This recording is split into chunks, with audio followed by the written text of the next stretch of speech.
fork in the right hand, and you have a spoon in your left hand, and then you roll up the spaghetti, and then you can catch your tendrils with your spoon. But let's not do spaghetti today because it's too confusing. In fact, if you see spaghetti, run.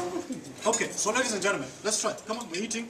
So take 3 or 4 mouthfuls. Chakula iko tamu. So notice, my knife is under my fork.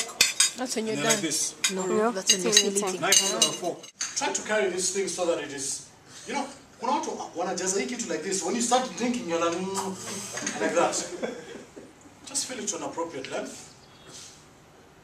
This is held by the handle like this. You don't have to be English and stick out your pinky. But again, just,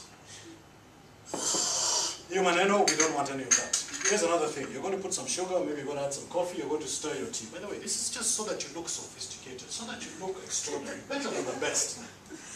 I know you're laughing. Some people put their sugar, they put the coffee, and then you see what they're doing. This is how you stir this thing. Yes, Sama. I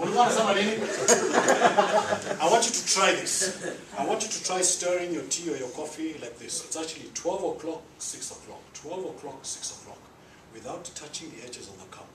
And see if your sugar gets stirred. It just looks a little different. People will look at you and say, hey, oh,